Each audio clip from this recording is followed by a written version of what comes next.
Party के symbol पर भी लड़ा और प्राथमिक सदस्यता लेकर लड़ा। करेक्ट, बिल्कुल सही। लेकिन उनके साथ एक बहुत बड़ी टीम है पीएसपी की, उनका भी तो कोई एडजस्टमेंट की एक चीज बात चलेगी।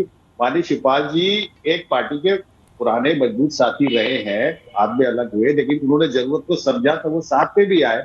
अगर वो साथ में आ सकते हैं तो उनके अपने कोई एजेंडा, कोई इश्यूज होंगे जो चीजें सॉर्ट आउट हो सकती है। और अगर कोई जाना चाहेगा तो कोई किसी को रोक नहीं सकता। लेकिन चलिए ठीक है, समाजवादी वक्त का पार्टी तकाजा है, आप खुलकर उन नाराजगियों को एक्सेप्ट नहीं कर रहे हैं, ना कर सकते हैं, लेकिन छिपा हुआ कुछ नहीं है, सारे बयान मीडिया में है, उन तमाम लीडर्स की बातें, उन तमाम लीडर्स की मुलाकातें, सब कुछ मीडिया में आ चुका है। शलभ मणि त्रिपाठी हमारे साथ जुड़े हुए हैं। शलभ जी, चूंकि अब प्रोग्राम वाइंड अप करने का वक्त है तो मैं चाहूंगी जाते जाते आप बताएं यहां से आगे प्राथमिकता में क्या रहने वाला है। देखिए, उत्तर प्रदेश की जनता ने जनादेश दिया, उत्तर प्रदेश के प्रतिनिधियों ने जनादेश दिया। हम पूरी तौर पर इस जवाबदेही को लेकर सतर्क हैं और हम ईमानदारी से काम करेंगे। माननीय मुख्यमंत्री के नेतृत्व में 5 साल ईमानदारी से काम हुआ। यही कारण है कि उत्तर प्रदेश में नया इतिहास लिखा गया। 4 दशकों बाद पहली बार कोई सरकार वापस लौटी है। जिस तरह से विधान परिषद के चुनाव में भी हमें बहुमत मिला है, जनादेश मिला है, हम पूरी ईमानदारी से बिना भेदभाव के सबका साथ, सबका विकास, सबका विश्वास का जो प्रधानमंत्री जी का मूल मंत्र है उसके साथ चलेंगे, सबका विकास करने का काम करेंगे।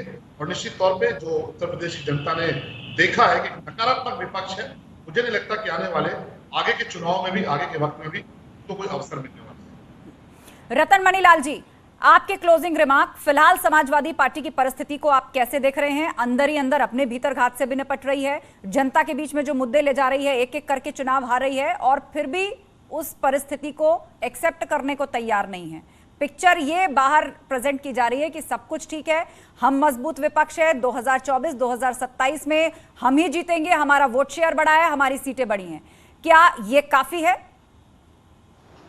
मुझे लगता है समाजवादी पार्टी को अपने विपक्ष की जो भूमिका निभाने का एक जिम्मा मिला है, उसके लिए अपने आप को गंभीरता से तैयार करना चाहिए। क्योंकि अभी लंबा समय है, 2 साल का समय है, लोकसभा के चुनाव है, 5 साल के बाद फिर विधानसभा के चुनाव है। लेकिन अगर अभी विधानसभा चुनाव और आज के विधान परिषद चुनाव के नतीजे आने के तुरंत बाद भी अगर पार्टी में अपने आप को सहेजने की और अपने आप को समेटने की गंभीरता नहीं दिखी, तो मुझे लगता है पार्टी में और बिखराव होगा, जो कि न पार्टी के लिए ठीक है और न ही इस सिस्टम के लिए ठीक है। क्योंकि विपक्षी दल में इस तरह का बिखराव होने का मतलब है कि विपक्ष का कोई एक जो भूमिका होनी चाहिए वो भूमिका निभाने वाला कोई रह ही नहीं जाएगा।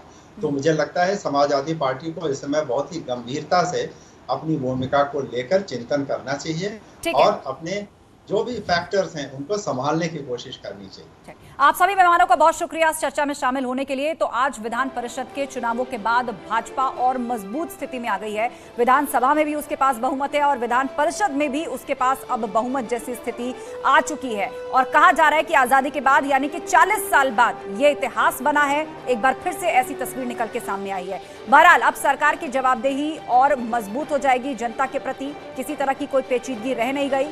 सरकार यदि कोई बिल लाना चाहे, कोई योजना लाना चाहे, तो अब किसी तरह की कोई पेचीदगी बहुमत के लिहाज से ना विधानसभा में होगी ना विधान परिषद में होगी। और इसीलिए अब जनता के प्रति जवाबदेही और ज्यादा सरकार की बढ़ जाएगी। महाबहस में आज इतना ही।